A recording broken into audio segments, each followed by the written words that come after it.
저는 필명 제이폼으로 활동하고 있는 김한겸이라고 하고요. 제가 하고 있는 일은 뭐 보험사, 증권사, 쉐어하우스, 그리고 투자자, 그리고 작가 등으로 이제 수익을 여러 가지 창출하고 있는 사람이고요. 투자는 한국 주식, 미국 주식, 크립토, 부동산 뭐 이렇게 분산 투자가 되어 있고, 보험사에서 영업을 할 때, 사실은 투자는 펀드 투자를 계속 하고 있었거든요. 그런데 개별 주식 투자는 하지 않고 있었어요. 왜냐하면 무섭기도 하고 네, 오르락 내리락 하는 게 워낙 크다 보니까 펀드 투자만 하고 있다가 보험사 영업을 하면서 이제 투자의 스승님을 만나게 되거든요. 네. 네, 그분을 통해서 그때부터 이제 개별 주식 개별 종목을 투자를 하기 시작했던 것 같아요. 그 계기로 뭐 책도 쓰게 되고 책을 쓰면서 또 많은 사람들에게 또 도움도 드릴 수 있게 돼서 진짜 좋았어요. 네. 그러면은 펀드 기간까지 합쳐서 주식 투자 그 기간을 따져보면은 한 몇 년 정도 이렇게 펀드는 제가 거의 대학교 졸업할 때부터 펀드는 시작했으니까 뭐 한 20년 넘었죠. 네. 개별 주식은 언제부터 좀 이렇게 진입하신 거예요? 얼마 안 돼요. 한 2017년 그 정도부터 개별 종목 하기 시작했어요. 네. 그래도 2017년에도 보면은 뭐 대표적으로 삼성전자 보면은 좀 이슈가 있었을 것 같은데요. 이렇게 좀 올랐다가 그렇죠. 계속 떨어졌을 것 같아요. 네. 지금이랑 비슷한 구도 아닌가요? 네, 비슷해요. 늘 똑같은 말씀을 드리지만 삼성전자는 이제 사도 됩니까? 이제 팔아야 됩니까? 라는 질문 진짜 계속 받아요. 매년 받아요. 그런데 여러분 삼성전자는 계속 사셔도 돼요. 왜냐하면 좋은 기업이라고 제가 분석을 했기 때문에 그건 뭐 이제 사람마다 다르니까 네. 삼성전자를 투자를 안 하시는 분들도 있겠지만 저는 삼성전자 진짜 좋은 기업이라고 생각하고 지금도 투자하고 있고 모아가고 있습니다. 그 2017년에 네. 좀 올랐다가 2018년부터 계속 좀 하락하지 않았나요? 맞아요. 거의 뭐 바닥 다졌죠. 그러면은 지금하고 좀 유사하잖아요. 비슷해요. 지금도 네. 2021년 1월, 2월쯤에 고점 찍고 맞아요. 계속 좀 지지부진하잖아요. 네. 근데 괜찮은 거예요. 이게 그러니까 뭐가 좀 궁금하냐면은 지금 이렇게 좀 삼성전자가 지지부진한 게 네. 이게 뭔가 패턴상으로는 비슷한 것 같으면서도 혹시 뭐 좀 막 인텔 이슈라든지 뭐 예를 들면 뭐 미중 패권 전쟁 막 이런 게 맞아요. 얘기가 들어오면 이거 뭔가 이거 이대로 더 꺾어나시고 내려가는 거 아니야? 막 이런 좀 두려움이 있을 것 같아서. 맞아요. 저도 그런 두려움이 있습니다. 네. 저도 그런 두려움이 있고요. 사실 주식 가격을 맞춘다는 걸 불가능하다고 저는 생각하고 있기 때문에 계속해서 사 모아가는 전략을 택하는 거고 리밸런싱을 하는 전략을 택하는 건데 뭐 주식은 사실 주식 가격이 기업이 굉장히 좋은 기업이라고 해서 주식 가격이 무조건 오르지도 않고요. 뭐 상대적으로 조금 안 좋은 기업이라고 해서 주식 가격이 무조건 떨어지는 건 아니에요. 네. 그 뭐 단기간에서는 어떤 일이든 뭐든지 벌어질 수 있는 거고요. 근데 우리가 정말로 좀 주목해야 되는 건 좋은 기업을 찾는 겁니다. 삼성전자는 오르락 내리락 계속해요. 왜냐하면 우리나라에서 제일 좋은 기업이라고 저는 생각하고 또 비중도 굉장히 많이 들어있고 또 우리 코스피 안에서도 비중도 제일 크고 외국인 투자 자금도 제일 많이 들어가 있고 그러다 보니까 변동성은 계속해서 심할 수밖에 없어요. 왜냐하면 외국인 자금이 들어왔다 나갔다 하고 뭐 패시브 자금도 뭐 패시브라고 하면 뭐 ETF나 펀드나 이런 지수 추종하는 그런 상품에도 많이 들어가 있고 그러니까 변동성은 계속 클 수밖에 없고 결국에는 기업이 좋으면 여러분 계속 믿고 사 모으셔도 된다고 말씀드릴 수 있는 게 저는 삼성전자는 늘 말씀드려요. 진짜 좋은 기업이다. 그리고 분기배당하는 주식 별로 없잖아요.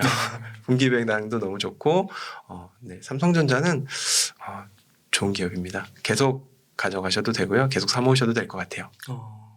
혹시 삼성전자를 좋은 기업이라고 판단하는 근거가 좀 있으실까요? 일단은 한국 시총 1위 기업이고요.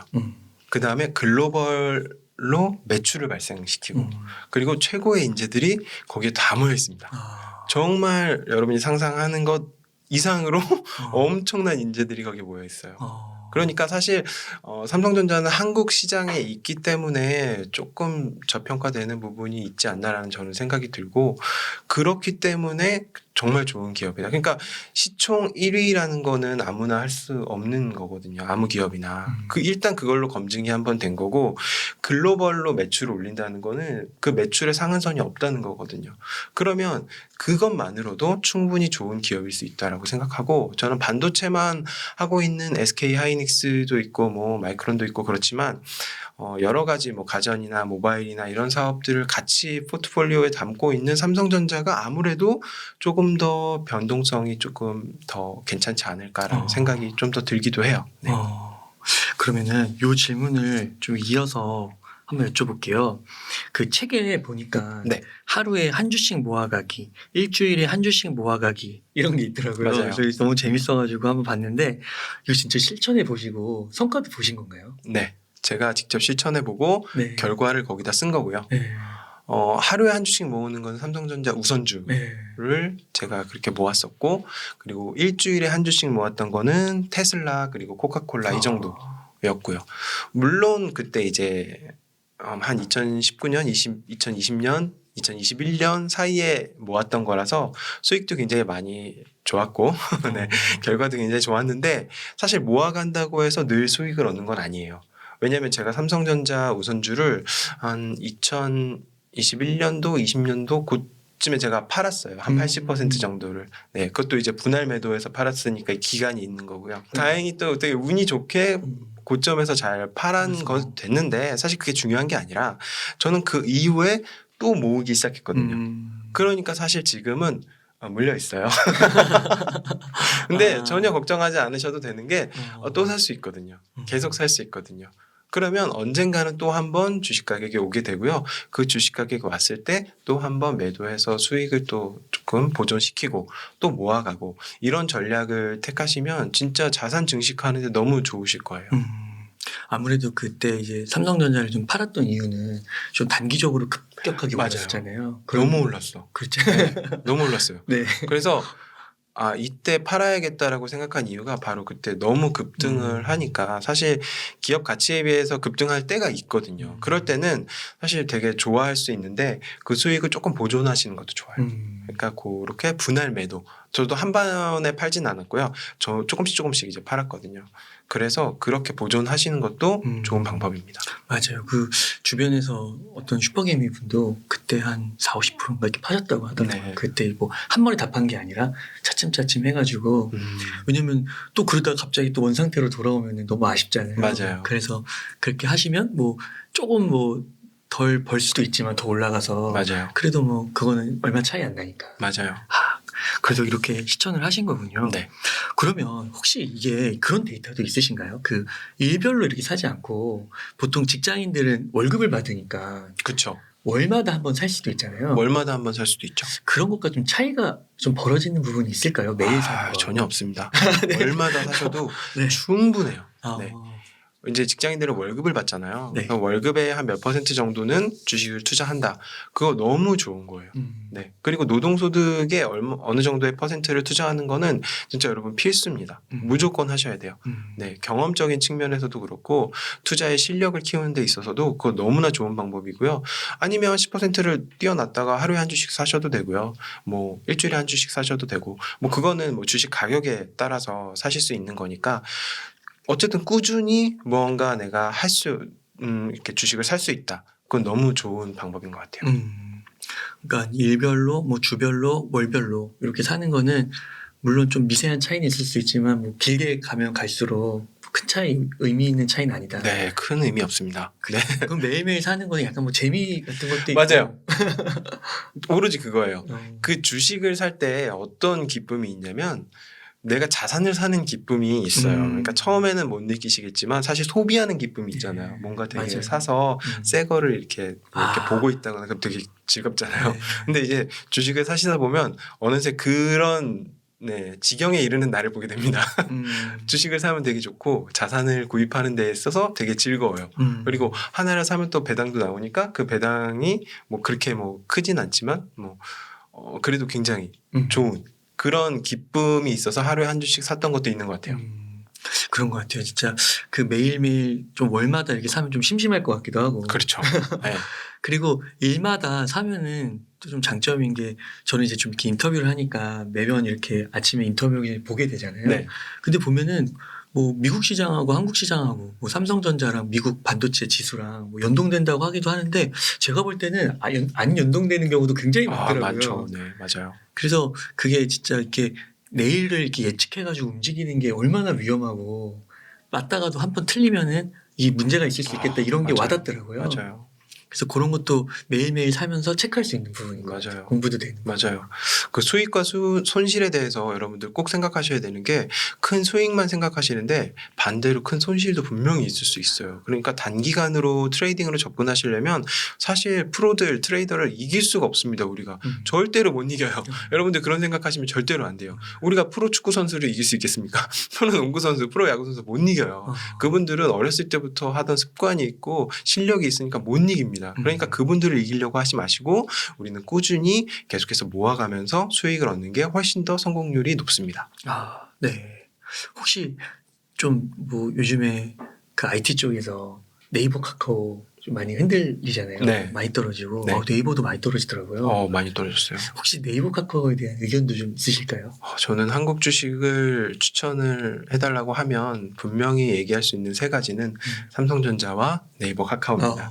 왜냐하면 네이버 같은 경우에는 아까 말씀드렸다시피 글로벌적인 매출이 가능한 기업 플랫폼이에요. 뭐 네이버가 뭐 우리나라에서만 그런 검색 엔진으로 쓰일 수도 있지만 뭐 웹툰이라든지 뭐 다른 너무나도 많은 글로벌로 이제 매출을 올릴 수 있는 게 많거든요. 제페토도 커지고 있고. 네, 맞아요. 제페토도 굉장히 큰 부분을 차지하게 될 거예요. 지금은 아니지만.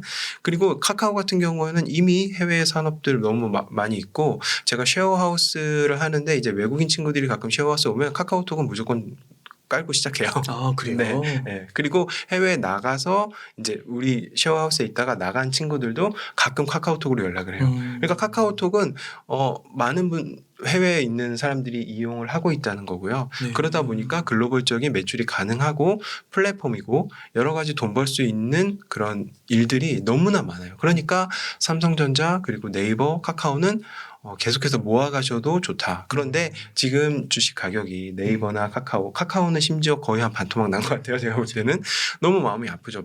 저도 마음이 아파요. 저도 사실 소량 들고 있거든요. 그래서 지금 계속 사고 있거든요.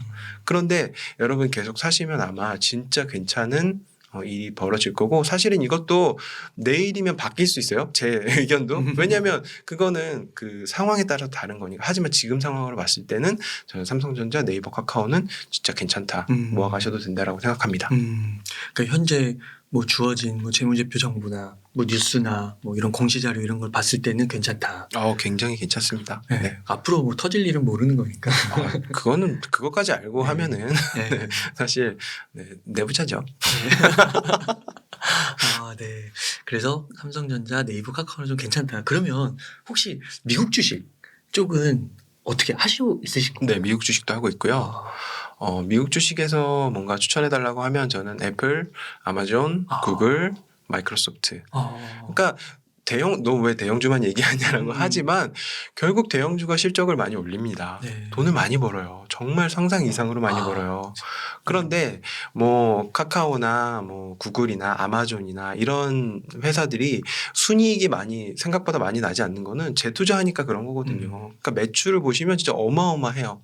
근데 그 재투자가 계속해서 이루어지고 결국에는 그게 순이익으로 전환됐을 때 엄청난 폭발력이 나오는 거거든요. 아마존도 그랬고 구글도 그랬고 이제 마이크로소프트도 그렇고 뭐 삼성전자도 그렇고 네이버, 카카오도 모두 애플도 다 그렇습니다. 그러니까 결국 실적이 잘 나오는 기업이 좋은 기업이에요, 여러분. 네, 되게 팬시한 그런 기업들도 많이 있는데, 되게 매력적인 기업들도 많이 있는데 그런 기업들은 사실 크게 담으시면은 결국에는 손실도 클 수 있고 수익도 클 수 있으니까 포트폴리오에서 저는 웬만하면 그런 매력적인 기업은 10% 이상은 잘 안 담아요. 10% 이상. 네. 그러니까 그 말씀하시는 걸 이렇게 듣다 보니까 약간 그 단기 트레이딩 이런 쪽보다는 약간 중장기 쪽으로 좀 초점이 있으신 거 같아요. 맞아요. 모아가는 그런 포지션이신 네. 것 같아요. 그렇게 할 수밖에 없는 게 네. 주식 투자는 길게 보셔야 되는 거잖아요. 뭐 단기간에 돈을 번 분들도 진짜 분명히 있어요. 근데 그런 분들이 되게 잘 되신 분들도 많아요. 그런데 그분들은 극소수라는 거죠. 내가 될 수는 없어요. 내가 될 수도 있겠지만 안 될 확률이 훨씬 크거든요. 근데 안 될 확률에 여러분 기대시면 안 됩니다. 될 확률에 기대셔야죠.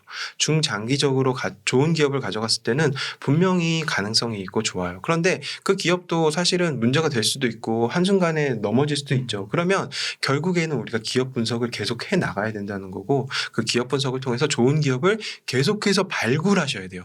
한 가지만 가져가시는 게 아니라 제가 아까 말씀드렸다시피 매력적인 기업도 계속 발굴하시면서 10% 20% 비중을 늘리시면 결국에는 그 자산이 증가가 되는 그 모습을 보실 수가 있을 겁니다.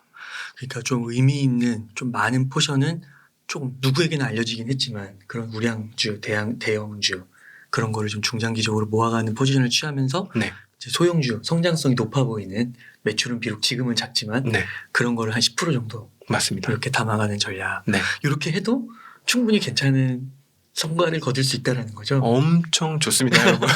그러니까 시간이 좀 걸리는 것 뿐이네요. 네. 그래서 진짜 중요한 게 참을성이에요, 여러분. 참을성. 참아야 됩니다. 참아야 돼요. 네. 3번 얘기하셨습니다. 연 3% 5%의 수익률이 절대로 우스운 게 아니에요, 여러분. 연 3%만 내도 사실 괜찮아요. 그 다음 연도에 조금 더 내면 되고요. 그 다음 연도에 조금 더 내면 되고요. 그리고 중요한 건 우리가 노동소득을 통해서 계속해서 투입하잖아요. 그러면 자산은 늘어날 수밖에 없고 그 늘어난 자산이 결국에는 계속해서 더 커질 수밖에 없는 게 복리를 가져가셔야 되는 이유입니다. 네. 뭐 연 3%보다는 제가 봤을 때 좀 너무 뭐 미래 일은 모르지만 한 10년 보면 연 3%보다 더 크지 않을까요? 훨씬 커요. 네, 훨씬 큽니다. 그러니까 구글이나 뭐 이런 아마존이나 삼성전자가 진짜 뭐 10년 내 10배, 100배 이거는 그건 불가능할 것 같긴 한데 그렇죠. 네. 그건 뭐 중소형주도 아니고 근데 한 2배 정도는 할 수 있을 것 같다는 생각이 2배는 충분히 가능해요. 네, 여러분. 6%만 가져가셔도 한 10년 지나면 원금 2배 되고요. 계속해서 제가 투입하니까 자산은 훨씬 더 늘어나 있을 거예요. 그러니까 아주 천천히 참을성 있게 잘 참으시면서 가시는 게 주식 투자는 진짜 중요하다고 저는 생각합니다. 말씀을 하시니까 갑자기 그 워렌 버핏 그분의 말씀이 생각나네요. 그 주식시장의 돈은 인내심이 그 없는 사람의 돈이 맞아요. 있는 사람의 돈으로 간다. 네. 이동한다. 네. 그 말씀이시네요. 네. 직접 경험하신 거잖아요. 그렇죠. 20여 년 투자하시면서. 그러면 저자님 지금 이제 이렇게 한국 주식하고 미국 주식 몇 가지를 이렇게 말씀을 해주셨는데 네. 좀 전체적인 한번 시장을 한번 여쭙고 싶어요. 현재 증시 좀 흐름을 어떻게 보고 계시는지. 지금 한국 시장은 굉장히 어렵다고 저는 생각이 들어요. 왜냐하면 일단 대외적인 부분하고 대내적인 부분을 생각을 해야 되는데 대외적인 부분은 결국에는 글로벌 증시의 상황에 따라서 우리나라 증시는 움직일 수밖에 없는 상황이고요. 왜냐하면 우리는 수출을 더 많이 하는 나라고 그 수출이나 원자재나 이런 거에 너무 민감한 나라니까 사실 이제 뭐 정말로 찝어서 말하면 미국 시장이 굉장히 크게 영향을 받아요. 그러니까 미국이 뭐 금리 올린다고 하면 사실 크게 영향을 받는 것도 있고 지금 또 이제 러시아, 우크라이나 그런 사태도 있어서 한국 시장은 굉장히 대외적으로는 안 좋죠. 그리고 대내적으로도 사실 좋진 않아요. 왜냐하면 환율도 너무나 높고 뭐 인플레나 뭐 원자재나 이런 것들도 사실 피해갈 수 없는 부분이고 우리나라는 미국보다 훨씬 더 빨리 금리를 인상해야 되는 나라고 좋지 않아요. 그래서 여러분들이 그래서 너무나 필요한 게 지금 사야 되는 겁니다. 네. 네. 네. 반전인데요. 지금 사야 돼요. 안 좋으니까. 네. 야, 안 좋으니까 사야 된다고요? 네, 안 좋으니까 사야 지금 이제 한 2000 막 6, 700선에서 이렇게 왔다 갔다 500, 하잖아요. 700 뭐 사이 이렇게. 그럼 괜찮다고 보시는 거예요? 괜찮다고 얘기하는 이유는 뭐냐면은 여러분이 우리가 뭐 1800, 1900도 한번 왔다 갈 수 있다 뭐 그런 얘기도 나오잖아요 지금. 저 충분히 가능성이 있다고 보는데 뭐 안 올 수도 있죠. 그런데 지금 2700에서 못 샀던 사람들이 과연 1900에서 살 수 있을까라는 생각을 하면 저는 단언컨대 절대 못 삽니다. 그런데 2500에서 사고 2400에서 사고 1900에서 사고 1800에서 샀던 사람은 1500이 와도 살 수 있어요. 그러니까 중요한 거예요. 계속 사셔야 돼요. 그러니까 분할 매수를 하셔야 되고 파실 때도 똑같아요. 뭐 1900에서 2300 왔다고 다 팔아버리시면 안 되고 언제나 제가 말씀드리지만 주식 가격은 내가 생각하는 것보다 더 올라가고 내가 생각하는 것보다 더 내려갑니다. 예상을 어느 정도 하셔야 되지만 그 예상 범위는 무조건 돌파해요. 그러니까 계속 사시고 계속 뭐 분할 매도하시고 그런 게 너무나도 중요해요. 그래서 제 책에도 너무나 중요하다고 이야기한 게 분할 매수, 분할 매도입니다. 그러면 그 분할 매수, 분할 매도 그거를 조금 더 구체적으로 예를 들면은 뭐 마이너스 10%일 때 사고 뭐 15% 살고 이런 게 있나요? 그럼요. 그것도 개인들마다 다 달라요. 자기가 설정할 수 있는 거고 저는 개인적으로는 어떤 방법을 썼었냐면 예전에는 뭐 코스피가 3일 연속 하락했을 때 산다. 그때 투입한다. 그리고 뭐 코스피가 뭐 3일 연속 상승했으면 또 판다. 뭐 이런 건데 사실 이제 그 리밸런싱이라는 큰 관점에서 봤을 때는 뭐 매일매일 트레이딩 하거나 그러진 않지만 그 기간이 왔을 때 사고 파는 건 분명히 있어야 되거든요. 네. 뭐 없이 그냥 계속 모아가시는 분들도 있기는 한데 제 스타일은 어쨌든 한번 수익 실현을 해서 수익을 보존하고 그다음에 또 모아가는 걸 저는 좋아하거든요. 그게 어떻게 보면 장기적으로 보면 의미 없다고 생각하실 수도 있는데 그렇게 하는 이유는 뭐냐면 언제든지 기업에는 무슨 일이 생길 수 있다. 언제든지 증시에는 무슨 일이 생길 수 있다. 그럴 때 내가 현금을 갖고 있는 것과 갖고 있지 않은 것의 차이는 엄청나게 크거든요. 그러니까 뭐 예상해서 현금을 미리 세팅해놔라. 이거는 사실 저는 안 되더라고요. 그러니까 미리미리 그럴 때 좀 현금을 가져다 두고 그렇게 하시는 게 훨씬 좋죠. 부동산 같은 경우는 그 집에서 살기도 하고 네. 또 뭐 부동산 한번 사면 거기에 뭐 큰 변화가 물론 뭐 지하철 뚫리고 뭐 이럴 수도 있지만 시간도 오래 걸리고 그렇죠. 큰 변화는 없을 수 있는데 기업은 진짜 뭐 하나 뭐 코스닥에서도 그 어떤 전기차 관련된 그런 것도 보면은 갑자기 전혀 생각할 수 없었던 그런 이슈가 터지면서 바로 하한가가 맞아요. 공개되잖아요. 네. 진짜 그럴 때 너무 마음 아프죠. 그러니까 어느 정도 중간중간에 매도를 그 분할 매도죠. 네, 그렇게 맞아요. 하면서 현금을 확보하는 게 좀 필요한 네. 것 같습니다. 유연하게 그렇죠. 적용을 하기 위해서. 그러면 그 만약에요 좀 더 구체적으로 한 1,000만 원 정도가 내가 있다고 하면 네. 그리고 지금이 한 뭐 2,700선인 거예요. 그러면은 지수 투자를 한다고 했을 때 네. 코덱스 200에 어떻게 하면 좋을까요? 1,000만 원이면? 일단 계획을 세우시는 게 좋아요. 기간을 정해두시고 그 기간이 뭐 지수가 어떻게 될지 모르잖아요. 그러니까 내가 뭐 1,000만 원을 뭐 6개월 동안 투입하겠다. 아니면 1년 동안 투입하겠다. 네. 그렇게 계획을 세우시고 나눠 놓으시면 훨씬 편해요. 그걸 저는 이제 뭐 구글 스프레드시트로 정리를 해서 이렇게 실천을 하거나 그러는데 뭐 물론 이제 너무 떨어지가 너무 오르면은 그거를 조금 조절하기는 해요 개인적으로. 그런데 일단 계획은 세워 놓으셔야 돼요. 제가 책에도 그걸 소개를 해드렸거든요. 계획을 세워 놓으시고 그거대로 하신 다음에 그 시나리오에서 조금 벗어났을 때 다른 시나리오를 또 생각해내고 그렇게 계획을 세워서 투자하시면 그렇게 1,000만 원을 잘 투입하실 수 있어요. 그러니까 예를 들어서 6개월이라고 하면 6개월에 나눠 산다고 하면 예를 들어 600만 원이 있는데 6개월 네. 나눠 산다고 하면 월 100만 원 정도를 세팅해 놓고 맞습니다. 구간도 어느 정도 생각해 놓고 네. 그런데 만약에 여기서 예외가 생기는 순간 또 계획을 또 새로 그렇죠. 맞아요. 고쳐나갈 수도 있는 거고 네. 그런 식으로 그러니까 계획이 되게 중요한 거네요. 계획이 진짜 중요하고 계획도 이제 사실 지키려면 참을성이 필요해요. 근데 사실 더 오르면 조금 덜 사고 싶고 더 내려가면 빨리 사고 싶고 빨리 사고 싶고 있던 것도 막 팔고 싶고 막 그런 막 복잡한 감정이 들잖아요. 그런데 계획을 세워놓으면 사실 그거를 조금 줄일 수 있어요. 그러니까 뇌동매매, 그러니까 부안해동에서 막 하는 그런 일들을 조금 줄일 수 있어요. 그러니까 계획을 꼭 세우시는 거를 추천드립니다. 그래서 계획을 세우고 매수를 해라. 네. 그래서 그 기록이 되게 중요한 거네요. 기록 진짜 중요해요. 그렇군요.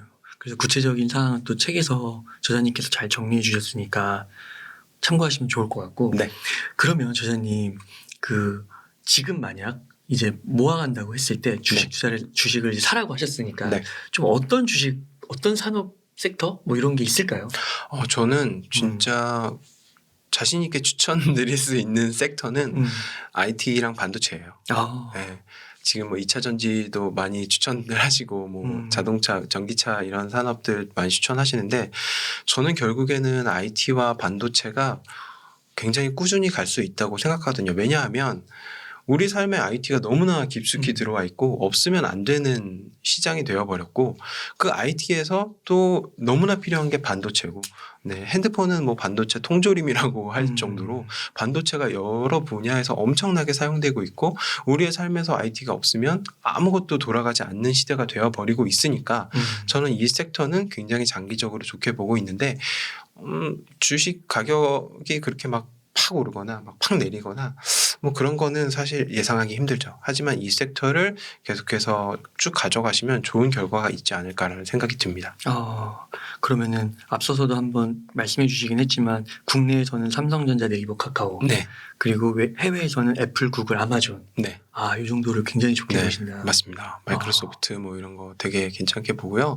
사실은 이제 분산 투자를 하시려면 이렇게 같은 섹터의 기업을 이렇게 여러 개 분산하시는 건 사실 분산 투자는 아니고요. 분산 투자는 상관관계가 적은 네. 기업들을 이렇게 가져가시는 게 분산 투자니까 너무 한 섹터에만 너무 큰 비중을 잃지 마시고 네, 여러 섹터의 비중을 좀 가져가시는 게 훨씬 더 좋은 분산 투자 변동성을 줄일 수 있는 방법이 아닐까라는 생각이 듭니다. 그러면 국내 주식하고 해외 주식하고 비율을 어느 정도 가져가면 좋을까요? 저는 지금 상황, 지금 현재 국내 주식 비율이 더 커요. 그죠. 네, 사실은 작년까지는 해외 주식 비율이 더 컸거든요. 근데 환율이 좀 많이 올랐잖아요. 그때 이제 해외 주식에 많이 수익을 실어했어요. 그리고 이쪽에서도 하고 저쪽에서 네, 하신 거네요. 환율 이제 환전을 해서 야. 지금 가지고 있고 그거를 지금 계속 투입하고 있는 상황이에요. 그래서 지금 한국 주식의 포트폴리오 비중이 더 큽니다. 와, 너무 잘하신 것 같은데. 여기 작년까지 미국 주식 너무 좋았잖아요. 네, 그리고 환율도 올라가면은 환율에서도 수익을 얻고 네, 그리고 주식 올라간 거에서도 먹고 양쪽에서 맞아요. 다 먹으신 맞아요. 거잖아요. 야, 그렇구나. 근데 그게 전혀 어려운 게 아니에요, 여러분. 환율은 한 번에 확 튈 때도 있지만 그럴 때는 진짜 우리나라 위기인 거고요. 서서히 올라갑니다, 환율은. 그러면 이제 조금씩 준비하시면 돼요. 조금씩 매도를 하시면 돼요, 분할 매도. 근데 올라가다 다시 내려온다. 그럼 분할 매도 멈추시면 되고, 네, 환율과 한국 주식과의 상관관계가 사실 반비례인 경우가 굉장히 커요. 환율이 올라가면 사실 우리나라 주식은 높이 올라가기 힘듭니다. 그 외국인들이 팔고 싶을 거예요. 맞아요. 그러니까 외국인도 환차익을 생각할 거예요. 안 한다고 하시는 분들도 있는데 환차익을 분명히 생각할 겁니다. 그러면 환율이 떨어지는 시점에 사고 싶지 환율이 올라가는 시점에는 잘 안 사고 싶거든요. 그러면 우리나라 지수는 어쨌든 외국인 자금이 많이 들어와 있기 때문에 지수는 어려워질 수밖에 없어요. 그러면 이제 외국 주식 팔아서 한국 주식 사는 거죠. 근데 이 기간이 막 뭐 1개월, 2개월 아니에요. 한 6개월, 7개월, 8개월 깁니다. 네. 그럼 리밸런싱인가요? 그게? 맞아요. 네. 그 기간이 최소 한 6개월에서 한 번. 그렇죠. 저는 한 3개월에 한 번씩 하고 있는데 초보자이신 분들은 6개월에 한 번 하셔도 되고요. 1년에 한 번 하셔도 돼요. 그래서 해외랑 한국이랑 이게 같이 가져가다가 어느 정도 비중이 올라가면 이걸 팔아서 싼 걸 사고 네. 이게 또 올라가면 팔고 싼 거 사고. 맞습니다. 그렇게 리밸런싱을 하는 거군요. 네. 삼성전자의 주가가 어느 날 이제 많이 올라갈 거예요. 올라가면 저는 이제 그걸 또 매도해서 미국 주식을 살 겁니다. 그 왔다 갔다 하시면서 네. 투자를 너무 잘하시는 것 같은데요. 저도 실패는 많이 합니다. 그러면 아까 IT 반도체를 주로 언급해 주셨는데 2차 전지랑 자동차는 그것보다는 후순위라고 좀 언급을 해주셨잖아요. 제가 생각하기에. 네. 그 혹시 그 이유도 좀 들어볼 수 있어요? 일단 2차 전지 같은 경우에는 굉장히 좋은 투자라고 생각을 하지만 결국에는 매출을 크게 빵빵 이렇게 일으키기는 힘들다고 봅니다. 왜냐하면 어쨌든 자동차의 그런 기업들의 이제 수주를 받아야 되잖아요. 그러니까 계속해서 자동차 기업들은 단가를 낮추려고 계속 노력을 할 거고, 네. 지금 뭐 2차 전지 회사가 한두 개인 독점 상태도 아니고 엄청나게 많으니까요. 결국 뭐 CATL이나 뭐 LG 에너지 솔루션이 지금 큰 차지를 하고 있지만 더 많이 나올 수 있는 상황이라고 저는 보기 때문에 2차 전지나 자동차는 조금 비중을 가져가시는 게 좋지 않을까. 그거보다는 IT 반도체는 어쨌든 독과점이 어느 정도 형성돼 있고 네, 우리 삶에 엄청나게 침투가 지금 이미 돼 있으니까 조금 중장기적으로 괜찮지 않을까라는 생각이지 2차 전지 자동차 굉장히 좋다고 저도 보고는 있습니다. 그 삼성전자 같은 경우는 뭐 삼국지 정도 글로벌적으로 똑같이 한 건데 맞아요. 네. 아직 그 2차 전지나 이런 쪽은 아직 그 군웅들이 막 춘추 전국 시대 모르겠어요. 저도 누가 사실. 이길지 네. 그런 중국도 관점에서 너무 물량이 너무 세고, 세고. 네. 결국에는 네, 단가가 많이 낮아지지 않을까라는 생각이 듭니다. 그렇군요. 그런 우려가 있으니까 그 실제로 보면은 CATL 같은 경우도 기술력은 제가 이제 보니까 안 된다고 에지 에너지 솔루션에 그렇다고 하더라고요. 저도 잘은 모르는데. 네. 근데 되게 단가가 싸고 네. 그다음에 시장이 워낙 크니까 네. 중국에서 그리고 그 중국 시장이 들어가기도 만만치 않을 거라고 보는 그렇죠. 분들도 많고 그래서 그런 차원에서 어느 정도는 좀 정리가 된 맞아요. 독과점. 네. 좀 약간, 정리가 돼야 돼요. 네, 네. 약간 뭐 해자 같은 네. 구축이 된 기업에 오히려 시간을 사서 그렇죠. 네, 맞아요. 모아가자. 좋은 그렇게 생각이십니다. 다 말씀해 주신 건데요. 책 제목이 좀 되게 특별한 것 같아요. 네. 이런 책 제목을 주식책에서 많이 보지는 못한 것 같아요. 네. 주식은 사모아서 리밸런싱만 하면 진짜 되는 건가요? 됩니다. 네. 됩니다. 확실히 말씀드리지만 됩니다. 그런데 아무 주식이나 모아서 리밸런싱 하시면 네. 안 되고요. 네. 지켜야 될 게 한 3가지 정도 있는데요. 첫 번째는 기업 분석, 그리고 두 번째는 분산 투자, 세 번째는 분할 매수, 분할 매도. 이거를 꼭 지키시면 아마 리밸런싱 하면 진짜 자산이 늘어나는 걸 보실 수가 있을 거예요. 왜냐하면 주식은 좋은 기업의 그런 주식을 사서 그 기업의 이익을 나누어 가지는 권리를 갖는 거잖아요. 주권을 갖는 거거든요. 주식을 산다는 거는. 그러면 좋은 기업을 일단 선택하셔야 돼요. 네. 그거는 기업 분석을 하셔야 되는 거거든요. 그 기업 분석이 뭐 어떤 분은 재무제표를 뜯어보기도 하고 어떤 분들은 뭐 매출만 보기도 하고 어떤 분들은 순이익만 보기도 하고 뭐 현금 흐름만 보기도 하고 뭐 그런 건 개인의 차이니까 뭐 답이 없다고 보면 되고요. 개인적으로 그 기업 분석할 수 있는 뭐 툴이라고 해야 되나요? 그런 방법을 마련을 하셔야 돼요. 그건 이제 경험을 통해서 이루어지는 거고 뭐 책이나 이런 지식을 습득해서 되는 거지만 기업 분석을 꼭 하시고 여러 기업을 분석을 하시고 발굴을 하셔서 분산 투자를 하신 후에 그다음에 사실 때도 한 번에 막 뭐 몰빵해서 사지 마시고 분할 매수 그리고 파실 때도 한 번에 막 팔지 마시고 분할 매도 하시면 분명히 리밸런싱을 할 기회가 오게 되고 그러면 자산은 아까 말씀드렸다시피 한국 주식, 미국 주식 왔다 갔다 하고 뭐 이런 식으로 자산이 증가되게 됩니다. 그러니까 이거 너무 중요한 거예요. 그러면 대략 그 ETF까지 합쳐서 네. 한 종목을 몇 개 정도 가져가세요? 저는 개인적으로는 10개를 넘지 않았으면 좋겠어요. 네. 사실 기업 분석이라는 거를 그렇게 막 무한정 할 수는 없는 거거든요. 한 기업을 선택하는 데 있어서 굉장히 신중하셔야 된다고 저는 봐요. 그러니까 처음에 시작할 때는 사실 누가 뭐 좋으니까 한번 사봐 이래서 사는 것도 저는 괜찮다고 봐요. 처음에는 뭐 따라 사거나 뭐 그 사람의 포트폴리오를 따라 하거나 하지만 결국에는 홀로 서야 되니까 그런 것들을 자기가 해내야 된다. 끝까지.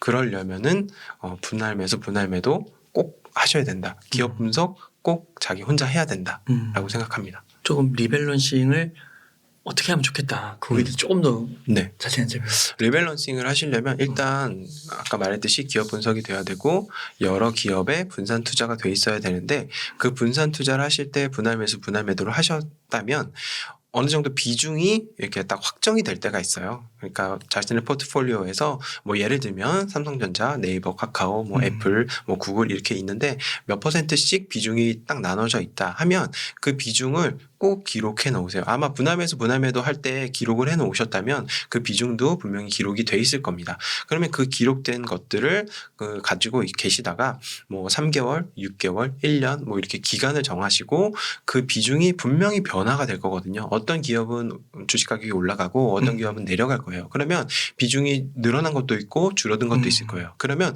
그 변동된 비중을 처음에 비중대로 맞추는 겁니다. 맞추는 이유는 그 맞출 수 있는 방법은 분할 매도를 통해서 뭐 커진 비중의 주식을 매도하고 적어진 비중의 주식을 매수하면서 처음에 그 비율로 다시 돌아가게 만드는 거죠. 근데 이것도 무조건 이렇게 하시는 것보다는 그 상황에 봐서 이제 점점 하게 되실 거예요. 처음에는 아마 무조건 비중을 맞추시겠지만 이제 점점 시간이 지날수록 증시도 보시게 되고 여러 가지 대외적인 대내적인 상황도 보시면서 이 비중을 또 어떻게 맞춰야겠다라는 가변적인 요소가 분명히 추가될 거고 그러다 보면 나만의 포트폴리오가 생기고 나만의 나만의 포트폴리오 관리가 생기고 분할 매수, 분할 매도 하는데도 나만의 방법이 생기실 거예요. 그러면 그렇게 리밸런싱을 하시면 결국에는 자산은 늘어나 있을 겁니다. 네. 그러니까 이게 주식하고 뭐 채권하고 이런 거에 리밸런싱은 좀 많이 들어본 것 같은데 주식 자체에서도 리밸런싱을 하는 거군요. 맞아요. 네. 그렇구나. 채권도 하셔도 돼요. 이렇게 그런 사계절 포트폴리오 이런 거 있잖아요. 그런 것도 굉장히 좋다고 생각하는 게 지금 채권 되게 재미없다고 생각하시지만 결국엔 채권에 봄이 올 날이 또 있거든요. 그러니까 그 사계절 포트폴리오를 가져가셔도 되고요. 결국에는 나만의 포트폴리오를 만들어가는 게 가장 중요하다고 저는 생각합니다. 그러면 예를 들어서 만약에 삼성전자는 막 30%를 올랐어요. 네. 근데 네이버는 10%가 빠진 거예요. 네. 그러면은 삼성전자 일부를 팔아서 네. 네이버를 사는 건가요? 맞습니다. 그렇구나. 그러니까 진짜 처음에 살 때 좋은 기업을 사야겠네요. 맞아요. 그래야 이거 마이너스 돼도 더 살 수 있는 거지. 맞습니다. 정확해요. 네. 그런 분들은 없겠지만 이상한 기업들로 이렇게 포트폴리오를 짜놓으시면 아무리 리밸런싱을 하려고 해도 할 수가 없습니다. 리밸런싱을 하지 말아야 되는 시기는 언제냐면 지수가 떨어질 때예요. 지수가 떨어지는데 리밸런싱을 하시면 안 됩니다. 그러니까 내 종목이 다 하락하고 있는데 리밸런싱은 의미가 없어요. 네, 그거는 리밸런싱이 아니라 그냥 손절하고 다른 데 갈아타서 그 손절을 했던 그 금액을 보존하려고 하는 마음이에요. 근데 그거는 절대로 하시면 안 됩니다. 네, 내려갈 때는 어쩔 수 없어요. 다 내려가요. 그리고 올라왔을 때 비중이 또 틀어졌을 때 다시 비중을 맞춰주시고 하는 게 좋죠. 이게 용어 정리가 한번 진짜 필요할 것 같은 게 리밸런싱 이러면 그냥 포트를 다시 한번 정리한다 이런 게 아니라 절대 아니에요. 좋은 네. 종목을 선택한 상태에서 그렇죠. 어떤 건 오르고 어느 건 마이너스 네. 그때 그걸 조절한다라고. 맞습니다. 그렇구나. 이게 한 번에 완성되진 않아요. 절대로 그렇지 않아요. 왜냐하면 기업을 보는 눈도 점점 지나가면서 공부를 할수록 지식이 쌓일수록 잘 볼 수 있거든요. 그러면 처음에 있었던 포트폴리오에서 점점 진화가 될 거예요. 그러면 어쨌든 그 진화가 된 포트폴리오에서 완성형 포트폴리오로 가는 게 우리의 목표인 거죠. 네. 조장님, 그 혹시 지금 이제 미국 주식, 한국 주식 그리고 그 리밸런싱까지 네. 포트폴리오 투자 리밸런싱까지 이렇게 얘기해 주셨는데 혹시 암호화폐도 하시나요? 암호화폐도 투자하고 있습니다. 저는 2020년부터 네. 채굴을 했고요. 채굴 하셨어요? 네. 채굴이 사셔가지고요? 이더리움을 채굴을 했고요. 네. 지금은 지금은 많이 들지 않아요? 저는 이제 또 암호화폐 스승님이 있습니다. 네, 그분과 같이 이제 채굴을 했었고 지금은 잠깐 멈춘 상태인데 네, 채굴을 했었고 암호화폐에 그때부터 투자를 계속 해와서 지금까지도 하고 있는 상황이고요. 암호화폐 투자를 왜 조금 추천드리고 권해드리냐면 암호화폐가 돈을 벌 수 있는 기회나 이런 거는 사실 두 번째예요. 차치하고 경험을 쌓으셔야 된다는데 저는 중점을 두고 싶습니다. 왜냐하면 이게 지금 완벽한 새로운 자산이 된 건 아니에요. 하지만 되어 가고 있는 건 맞거든요. 그러면 한순간 사실 이게 자산이 안 될 수도 있다고 저는 생각해요. 네, 가능성은 굉장히 높지만 자산이 될 가능성이 높지만 안 될 경우를 꼭 생각하셔야 된다고 생각하거든요. 그러면 이게 경험이 지금 있는 사람과 없는 사람의 차이는 어느 순간에 갈리냐면 이게 진짜 새로운 자산군으로 인정받았을 때 엄청난 차이가 나요. 그때 경험을 시작하려고 하면 더디고 늦습니다. 하지만 이미 경험해 놓은 사람이 그 시장을 만나면 엄청난 수익을 얻을 수 있겠죠. 그러니까 꼭 경험을 해보시라. 그러니까 제가 친구들한테도 말하는 게 뭐냐면 매일 비트코인 한 4,000원씩 사봐. 그러니까 4,000원이 뭐냐면 커피 한 잔 값. 스타벅스 기준으로 4,000원. 요즘에 나눠 살 수 있더라고요. 네. 0.000 네, 이렇게 해서 10원도 살 수 있어요. 진짜로. 네. 근데 4,000원씩만 사봐 매일. 커피 마시는 대신에. 그렇게 사면 분명히 큰 돈이 들어가진 않겠죠. 그런데 어느 순간 내가 이해를 하게 되고 찾아보게 되고 왜냐면 내 돈 들어가 있으니까. 그러다 보면 이게 진짜 기회가 있을 수 있겠구나 하고 계획을 세워서 투자도 하게 되고 습관도 형성되고 근데 진짜 온전한 자산군으로 인정이 돼서 모든 기관들이 다 투자하고 포트폴리오에 넣었어. 그러면 그때 나는 더 빛을 발할 수 있는 거고 큰 시장이 형성되면 거기서 큰 수익을 얻을 수 있는 거니까 경험을 좀 해보시라. 네. 무조건 이걸로 막 변동성이 크니까 돈을 많이 벌고 막 손실을 얻고 이거보다 조금씩 투자를 하셔서 경험을 쌓아보라는 그런 중요한 점이 여러분들에게 추천드리는 이유입니다. 그러니까 이게 변동성이 크고 불확실성이 크다고 하잖아요. 네. 근데 이더리움이라고 하시니까 요즘에 NFT 엄청 부각되잖아요. 네. 근데 그 NFT가 이더리움 그 기반이요. 기반으로 해서 맞아요. 많이 되더라고요. 그래서 네. 그 미술 작품들도 이더리움으로 결제하고. 맞아요.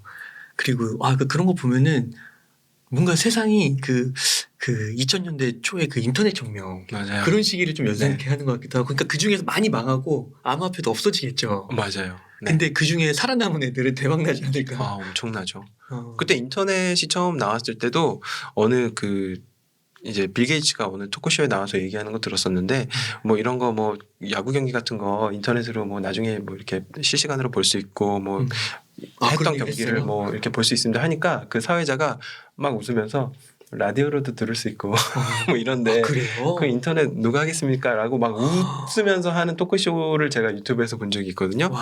근데 암호화폐도 지금 비슷해요. 네. 와. 제가 2020년도에 최고를 한다고 했을 때 누구한테 말하면 너 진짜 갈 때까지 갔구나. 이런 얘기 많이 했거든요. 근데 지금은 와, 너 진짜 지금 같이 할 수 없냐? 뭐 이런 얘기 많이 하시거든요. 그러니까 경험을 해보시는 게 너무 중요해요. 2020년대 최고를 시작하신 거예요? 네. 그러니까 이때랑 또 지금이랑 인식이 많이 바뀌었어요. 완전 달라졌죠. 그때는 사실 네. 그렇게 몇몇 분들한테 얘기하고 좋은 소리 안 들으니까 사실 얘기 안 했거든요. 그다음부터는. 근데 이제 막 블로그에도 올리고 그러니까 이제 그때부터는 이제 문의를 하기 시작하고 그때 이더리움이 몇십만 원이었어요? 야, 지금 350만 원. 네. 300만 원? 네, 그 많이 떨어져서 350만 원이고 그러니까 기회가 있는 곳에는 한 번에 많이 하지 마시고 경험을 실력을 쌓으신 후에 확실했을 때 레버리지도 쓰시고 네. 그때 하셔야 된다는 거죠. 네. 그러네요. 와, 이게 진짜 그러면 혹시 지금 주식 미국 주식, 한국 주식, 이더리움까지 이렇게 암호화폐까지 얘기해 주셔서 네. 혹시 이외에도 또 하시는 투자가 있으실까요? 혹시? 그 이외에는 노동소득 열심히 원화채굴을 하고 있고요. 네, 그리고 뭐 부동산은 그렇게 깊게는 하지 않고요. 그냥 집 한 채 있는 정도. 네, 그렇게 다른 투자는 하지 않고 있습니다. 그렇게 해서 그러니까 지금 이렇게 처음부터 끝까지 말씀을 쭉 들으니까 그리고 나서 이제 그 엔잡러 네. 하나하나씩 그 정복해 가시는 10가지 네. 직업을 그거를 들으니까 또 새롭네요. 그 10가지 소득 중에서 암호화폐 소득도 포함이 돼 있습니다. 그러니까 뭐 이렇게 변동성으로 투자해서 수익 이렇게 차익을 남기는 거 아니고 네, 스테이킹이나 뭐 노드를 산다거나 뭐 이런 걸로 또 벌어들이는 패시브 수익이 또 생기는 한 가지가 또 생긴 거죠. 수익이. 야, 그러시군요. 그러면은 뭐 그 미래는 알 수 없지만 네. 이 크립토 커런시 암호화폐의 시장을 좀 긍정적으로는 보시나요? 전 너무 긍정적으로 보고 있고요. 그런데 언제나 조심하셔야 될 거는 크립토라는 것이 탈중앙화, 그러니까 뭔가 기득권 세력을 이렇게 항거하는 그런 이념으로 만들어진 거니까 언제든지 그 사람들이 없을 수 있다고 저는 보거든요. 그러니까 완전히 없어지지는 않겠지만 가치가 현저하게 떨어질 수 있다. 그러니까 늘 좀 조심하셔야 된다. 큰 자금을 넣지는 않으시고 경험을 하시는 정도. 그리고 확실했을 때 저는 확실하거든요 지금. 네. 저는 분명히 크립토 될 거라고 봐요.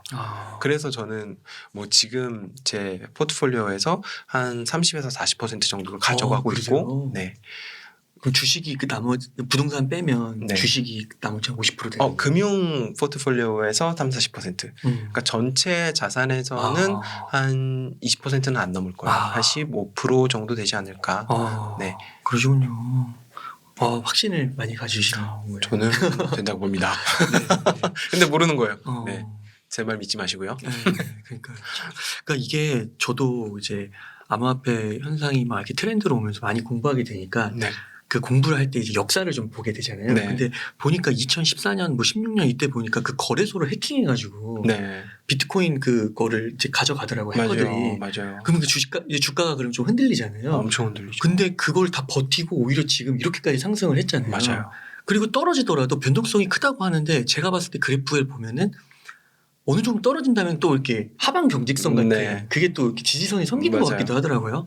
그게 참 어려운 것 같아요. 이게 공부를 하면서도 네. 결국에는 진짜 한 번 더 말씀해 주신 것처럼 공부는 하되 결국 투자의 그 책임 그거는 본인에게 있다라는 거. 맞아요.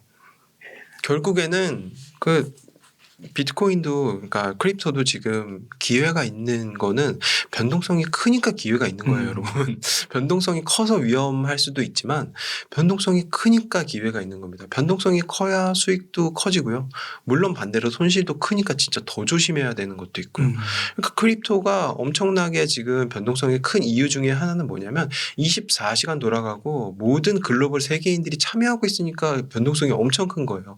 주식시장보다 3배 빠르다고 보시면 돼요. 주식시장은 뭐 6시간 열리잖아요. 근데 24시간 돌아가요. 맞아요. 그리고 전 세계 사람들이 참여해요. 변동성이 안 클래야 안 클 수가 없습니다. 그러니까 이것들을 충분히 감안하시고 생각해 보시고 공부도 하시고 지식도 넓히시고 실력도 넓히시면 좋은 기회가 좋은 자산군이 되지 않을까라는 생각이 듭니다. 그 며칠 전에 제가 김미경 선생님이 한 인터뷰 하시는 영상을 본 적이 있는데 거기서 그런 말씀을 하시더라고요. 그러니까 그 20, 30대 분들이 지금 이제 자산 격차 느끼고 상대적 박탈감 이런 걸 좀 느끼시잖아요. 네. 근데 이런 분들이 그거를 역전시키고 싶다면 부동산 하지 말고요. 그리고 부동산만 언급하셨어요. 근데 왜 그러냐면 부동산은 이미 좋은 지역은 40, 50대, 60대가 잡고 있다는 거예요. 맞아요. 그리고 거기서 뭐 올라봤자 뭐 10배 오르겠냐. 근데 결국 그러면서 하시는 얘기가 NFT 얘기를 하시더라고요. 여기는 변동성이 크고 40, 50대, 60대 기득권이 아직 형성되지 않았잖아요. 맞아요. 그러니까 이건 앞으로 100배, 1000배 커질 수 있기 때문에 물론 그 가운데서 어려움이 있고 새롭고 이러니까 리스크가 당연히 있겠지만 공부하면 할수록 이해가 되면 그걸 기회로 선점할 수 있는 거죠. 맞습니다. 아직 아무도 없으니까. 네. 그런 의견에 대해서도 전 매우 동의하고요. 동의하시네요. 일단 부동산 자산이라는 거는 어느 정도 자금의 크기가 있어야 돼요. 그리고 레버리지도 꼭 사용하시고요. 거의 뭐 현금 가지고 사시는 분들은 거의 없거든요.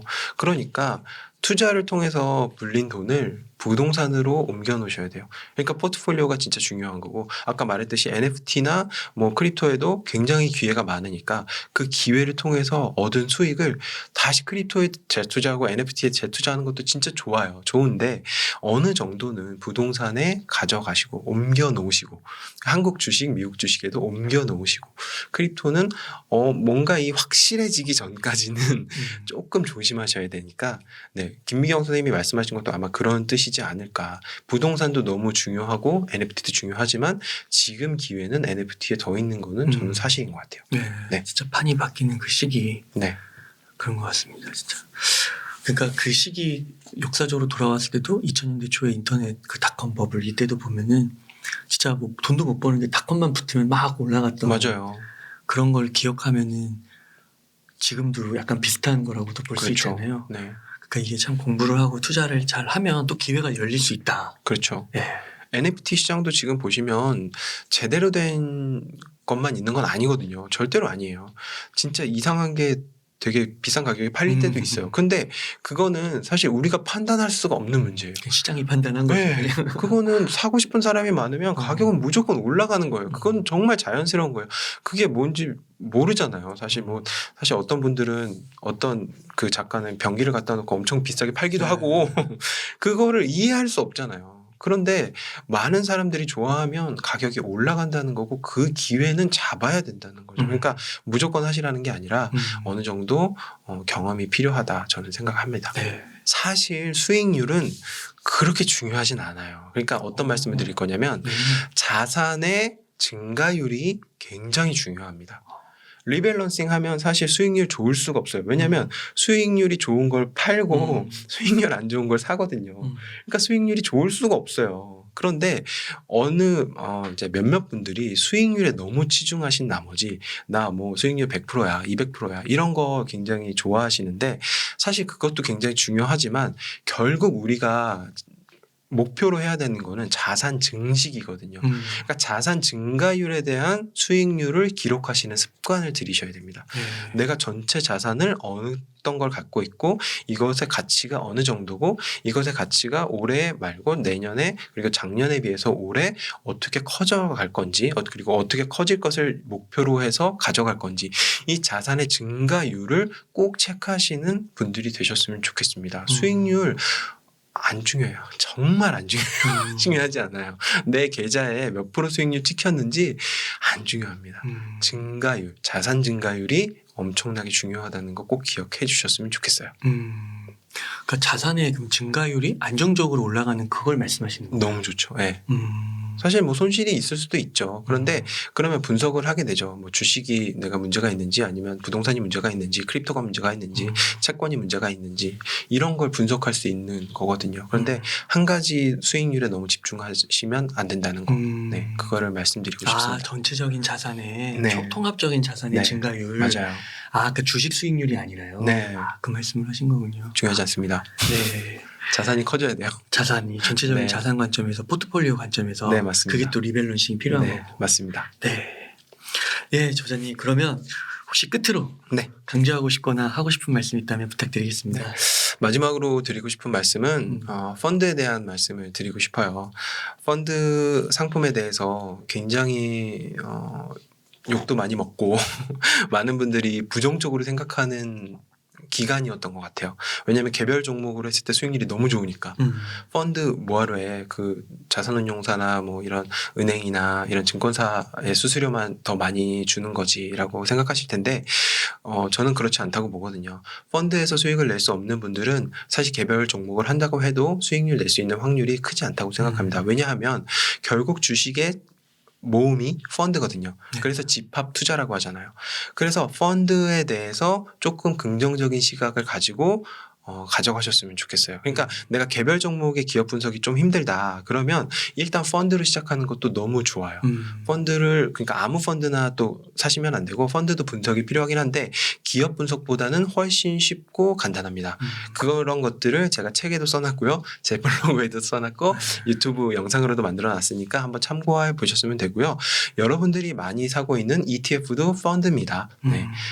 그 펀드를 상장시켜서 사고 파는데 되게 편리하게 만들어 나왔을 뿐이지 결국 펀드의 속성과는 똑같아요. 그러니까 뭐 채권이나 원자재나 이런 것들은 개별 종목으로 접근하시기가 쉽지 않아요. 그러면 그런 것들도 자산에 좀 포함시키고 넓히려면 결국 펀드를 아셔야 됩니다. 펀드도 중요하게 생각하시고 한번 투자해 보시면 좋겠다라는 생각이 듭니다. 이렇게 해서 줄이나 주식은 사모아서 리밸런싱만 하면 되는 거야의 저자이신 김한견 저자님을 모시고 이야기를 나눠봤습니다. 긴 시간 동안 유익한 인사이트 많이 나눠주셔서 감사의 말씀드립니다. 오늘 고생 많으셨습니다. 네, 고맙습니다.